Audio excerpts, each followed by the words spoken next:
is a Book of Life special. I'm Heidi Rabinowitz. Welcome to part 2 of our 3-part series, The Mitzvah of Voting. It's October 2020, and your favorite Jewish Kidlit authors want all eligible U.S. citizens to vote in the upcoming presidential election, and listeners around the world to vote in their own local elections. My author guests will be sharing why they vote, and they'll give you some recommendations for ways to keep democracy healthy. The topic of voting can bring up some passionate opinions, so I'll remind you once again that the views expressed on this podcast do not necessarily represent the views of our host organization, Congregation B'nai Israel of Boca Raton, Florida. I'm calling this series The Mitzvah of Voting, but is that technically correct? Voting is not one of the official mitzvot, the 613 commandments in the Torah. However, I've seen the argument that voting fulfills the mitzvah of expressing gratitude for our blessings. The reasoning goes that in the United States, Jews have found a haven where our right to practice our religion is guaranteed by the U.S. Constitution and Bill of Rights. In gratitude for this, we should participate in the democratic system that guards the freedoms we enjoy by voting. I want to read you a passage from the website of Congregation Shalom, a Reform congregation in the Merrimack Valley area of Massachusetts. Rabbi Shoshana M. Perry says, "The Torah teaches us, 'This day I call heaven and earth as witnesses against you, that I have set before you life and death, blessings and curses. Now choose life so that you and your children may live.'" This is from Deuteronomy 30. There is an eternal Jewish value, a mitzvah, that informs us to be active in shaping our future for the good, for a better life. Uvaharta b'chayim, choose life. When faced with options that offer us 2 or more different paths on which to proceed, we are instructed to choose, to make a selection, to vote. Our Jewish sages also share wisdom related to voting. Rabbi Hillel taught, "Do not separate yourself from the community," in Pirkei Avot, and Rabbi Yitzhak taught, "A ruler is not to be appointed unless the community is first consulted," in the Babylonian Talmud. As Rabbi Perry says, it is a mitzvah to vote on Election Day.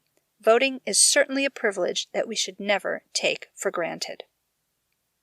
I'm Alyssa Brent Weissman, author of The Length of a String, and I want you to vote. Your vote is important because as an American living overseas, I know firsthand the way the rest of the world is looking at America with confusion and sadness and, quite frankly, pity. It's very, very important that Americans come out in full force to show that we have a functioning democracy, that we will not stand for corruption, and we take a stand for public health. I voted by mail because I live in New Zealand and cannot get to the polls in person. But my call to action for you is to see what it takes to become a poll worker in your local election. It's really important that we have people doing that job, counting the ballots, and making sure that this very, very important election runs smoothly. Thank you very much for voting, and as we say here in New Zealand, kia kaha, stay strong. Hello, I'm Lee Wind. I'm the author of Queer as a $5 Bill, a YA novel, and the middle grade nonfiction No Way They Were Gay, coming out in April. I'm here to talk to you about voting because, when the U.S. was established, not everybody had the right to vote. It was, I think, 6% of the population, white male property owners, were the only people that could vote. And pretty much everyone else was disenfranchised. And then it took hundreds of years. Women have only had the right to vote for 100 years, 1920, the 19th Amendment, right? And then Native people have had to fight for the right to vote. And gosh, even people that live in the District of Columbia, it is crazy how much we've had to fight for the right to vote. And then shockingly, when we look at who actually does vote, so many people just blow it off. And I think more than ever, we all need to lean in to this most important part of democracy, because if our voices aren't heard through our votes, then we're giving up one of the biggest levers we have to move things in a better direction. President Obama used to say, quoting the Dr. Reverend Martin Luther King Jr., this idea about the arc of history being long, but that it bends towards justice, and that we have to help it bend towards justice, and it's definitely not doing that right now. So I feel like the best thing we can all do is to vote. And then beyond voting, I think it's using our platforms, whatever they may be, and maybe they're personal platforms. Maybe it's just you have a weekly phone call with your parents, or you have a larger platform where you have a social media following, or you have a blog, or you have a podcast. Thank you, Heidi. And sharing how important it is. I mean, my rights as a gay man are definitely in play. It is a really scary thing when the people in power don't care about people besides themselves. I feel like we're in an era of selfishness. And you may agree with that or not, but it is important to participate in our democracy and to cast your vote.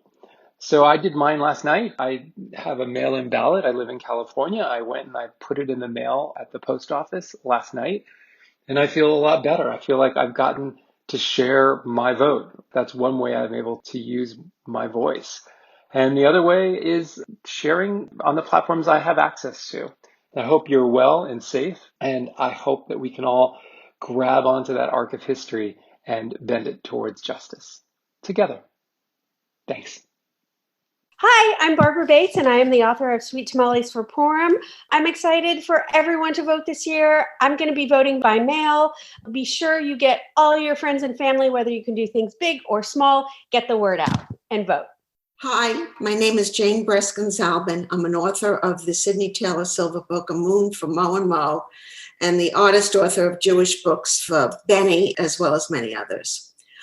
I'm voting in New York State by absentee ballot due to the pandemic. I did it in the primary and like the method at home. I trust the process even more now since I'm told by our present administration not to. There are supposed to be leaders, and leaders lead and do not create fear of a democratic procedure, which in fact they use, a president for one in Florida. I'm driving my ballot over to a designated drop-off point in my neighborhood after October 24th, as is set up by my Board of Elections. I'm not going directly to the Board of Elections building inside because it is within a large, heavily populated office building, and I feel emotionally more secure doing the method that I've chosen for absentee ballot in the next town. My call to action is a vote for democracy. I feel as if I'm living in an autocracy at times, and am I now? At the whims of an unreliable person who is surrounded by people who are supposed to behave like fair, open leaders and are not. We are not only voting for a president, but we're voting for someone who is nominated for a Supreme Court for a very, very, very long time, way into my granddaughter's life, when she too could become a grandmother. She is only 10 now. So for the first time in my history of voting, I'm financially supporting candidates out of state who align with my beliefs and will make policy in accordance with them for a fairer, kinder world, for people who are empathetic, for equality, not hatred.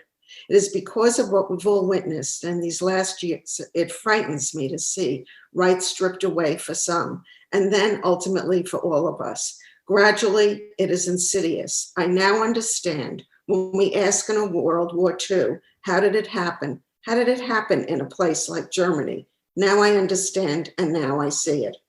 We can't just vote for one policy we might believe in and ignore the current implications of all the other policies being proposed. In the last election, I had to go to the dentist the next day. I had been up all night crying. My dentist, who I love, is a young woman, asked me why I was crying. And I said, really? You probably know where this is going. She voted for the president. And I asked her why through tears. As I closed my open mouth in her chair, she said, because in the debate, Hillary knew too much. She had all the answers. And I said maybe that was because she was a brilliant woman. And then I asked, what kind of message are you giving your 4 young daughters under the age of 10? A nominee who makes fun of a disabled reporter. That should have been enough. Or what we've seen since, that should have been enough. So I say Dayenu, and please vote like your life depended on it, because actually your life does depend on it. Hi, I'm Jacqueline Jules, the author of The Generous Fish, Never Say a Mean Word Again, The Hardest Word, and other books for young readers. I want you to vote. Your vote is your voice, and it matters. By voting, we can bring about positive change and move our country forward. This year, I voted by mail, and I have already cast my ballot. I believe voting by mail is important to democracy because it allows people who don't have the opportunity to take off from work to vote. I feel lucky that my state allows early, no-excuse absentee voting. Laws which make it possible to vote early and by mail make democracy work better. Beyond voting, my call of action to you is to call your representatives to let them know what issues are important to you. Have the names and numbers of your representatives in your cell phone so it is easy for you to make calls. Thank you for being a voter. Our country belongs to all of us, and we need to make our voices heard by voting in this election and every election. Hi, I'm Anne-Marie Asner, author of the Matzo Ball book series of Yiddish-inspired kids' books. Nashi Boy, Schmutzy Girl, and the Gang would like to encourage you to vote. I almost always vote by mail. It's not only less of a schlep, but it allows me to sit with my parents and together discuss the people and propositions on the ballot. This year, my kids were old enough to witness the discussion with their bubby and Zadie. We don't always agree on what to vote for, but it is an engaged family experience that we do together. For listeners with kids, maybe encourage them to be involved in student government, either to run themselves or to vote for someone else who is. I think of voting like tzedakah. Start small and early in life and have it grow as you do. To confirm you're registered to vote, go to vote.org. A great way to say thank you for having the privilege of living in a democracy is to vote. This is Anne-Marie Asner from Matzo Ball Books saying, be a mensch and cast your vote.